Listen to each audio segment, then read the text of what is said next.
दिन शुक्रवार, तारीख 3 जुलाई, स्थान बिकरू गांव, थाना चौबेपुर, जिला कानपुर। ये वो जानकारियां हैं जिनसे उत्तर प्रदेश पुलिस के उस एनकाउंटर की कहानी शुरू होती है जिसमें अपराधी की जगह पुलिसकर्मियों की मौत हुई और अपराधी फरार हो गए।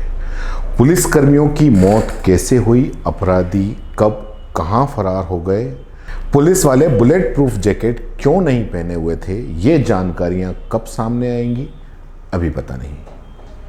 लेकिन गुरुवार की रात बिकरू थाना में क्या, कब और कैसे हुआ, इसकी पूरी जानकारी हम यहाँ पर BBC हिंदी और अन्य मीडिया रिपोर्ट्स और वहाँ जो कवरेज करने के लिए गए उन पत्रकारों के मुताबिक हम आपको बता रहे हैं कि वहाँ पर कब, क्या, कैसे हुआ और किस तरीके से बेरहमी से 8 पुलिस वालों की हत्या कर दी गई।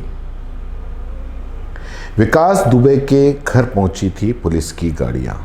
12 फीट ऊंची दीवार वाले किले नुमा घर में रहने वाला दुबे के खिलाफ कम से कम 60 मामलों में FIR दर्ज है। लेकिन हाल के दिनों में जब राहुल तिवारी नाम के शख्स ने विकास दुबे के खिलाफ 307 का मुकदमा दर्ज कराया तब पुलिस ने वहां दबिश देने का फैसला किया। लेकिन विकास दुबे को पकड़ने के इस प्रयास में एक सर्किल ऑफिसर समेत 8 पुलिसकर्मियों की मौत हो गई है और कई पुलिसकर्मी अभी भी घायल बताए जा रहे हैं। घटनास्थल पर पहुंचने वाले पत्रकार प्रवीण मोहता ने उस जगह का हाल बयां किया जहां 8 पुलिसकर्मियों की मौत हुई। मोहता बताते हैं ये घटना गुरुवार रात की है। बिल्हौर सर्किल के DSP देवेंद्र मिश्र 3 थानों चौबेपुर, बिठूर और बिल्हौर की फोर्स लेकर बिकरू गांव पहुंचे थे। उनके साथ कई थानों की फोर्स मौजूद थी। यूपी पुलिस की कई गाड़ियां धीरे धीरे बिकरू गांव की तरफ बढ़ रही थी। गांव के बीचों बीच स्थित विकास के घर की छत से पूरे क्षेत्र की खबर ली जा सकती है।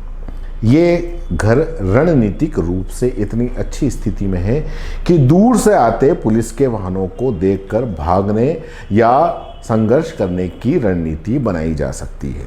ऐसे में जब पुलिसकर्मी विकास के घर की ओर बढ़ रहे थे तभी उसके सफ़ेद रंग के पुते हुए घर से 100 मीटर की दूर पर एक पीले रंग की JCB मशीन खड़ी दिखाई दी। प्रवीण मोहता बताते हैं JCB मशीन खड़े होने की वजह से पुलिस का रास्ता पूरी तरह ब्लॉक हो गया था। ऐसे में पुलिस की टीम पूरी तरह फंस कर रह गई।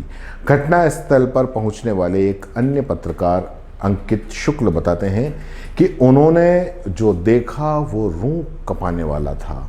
वो कहते हैं ये कोई ऐसी घटना नहीं थी कि पुलिस अचानक से आ गई और अपराधियों को जवाबी कार्रवाई करनी पड़ी। उनका ये कहना है कि ये एक सोची समझी रणनीति थी। मोहता बताते हैं ताबड़तोड़ फायरिंग हुई थी, खून ही खून था। मोहता कहते हैं कि पहली गोली कहां से चली किसी को पता नहीं, लेकिन जब एक बार गोलियां चलना शुरू हुई तो दोनों ओर से ताबड़तोड़ फायरिंग शुरू हो गई।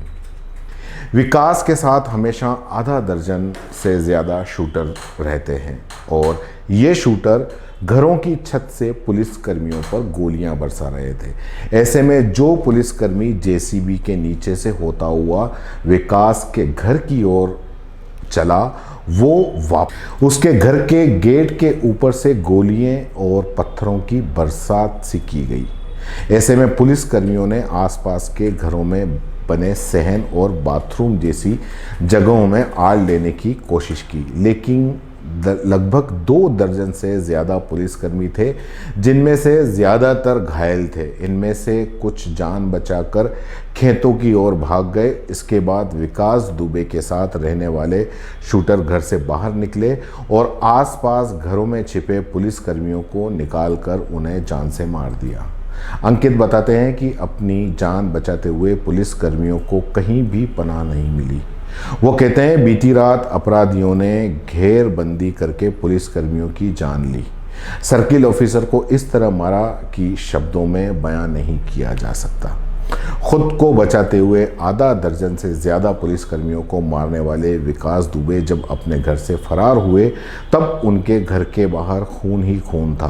प्रवीण बताते हैं कि कई पुलिसकर्मियों को मारने के बाद विकास दुबे एक मोटरसाइकिल पर बैठकर फरार हो गए।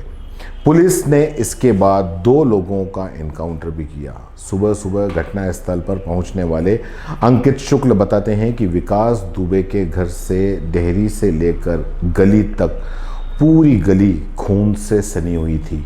वे कहते हैं उस जगह पर खून इतना था कि जब हम उसके घर की ओर निकले, जब सड़क पर खून बिखरा पड़ा था, पूरी सड़क खून से सनी हुई थी।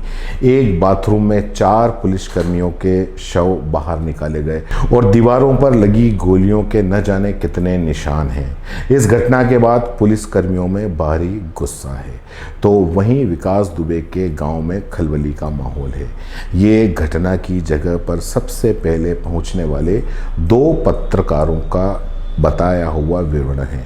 इस घटना के बारे में अभी जो हमने बताया वो कोई आधिकारिक बयान नहीं है। इस पर अभी तक कोई आधिकारिक बयान नहीं आया है। आधिकारिक बयान जैसे ही आएगा इस पूरी घटना को लेकर, तो वह भी हम आपको बताएंगे। जय हिंद, जय भारत। अगर आप YouTube पर देख रहे हैं तो CBC न्यूज़ वायर का चैनल सब्सक्राइब करिए, पास में दिख रहे बेल आइकन को भी दबाइए, ताकि जब भी हम आपके लिए कोई खबर, कोई जानकारी लेकर आए तो सबसे पहले आपके पास नोटिफिकेशन पहुंचे। अगर आप Facebook पर देख रहे हैं तो CBC वायर का पेज लाइक करिए। अगर आप Instagram पर देख रहे हैं तो आप हमें फॉलो कर सकते हैं।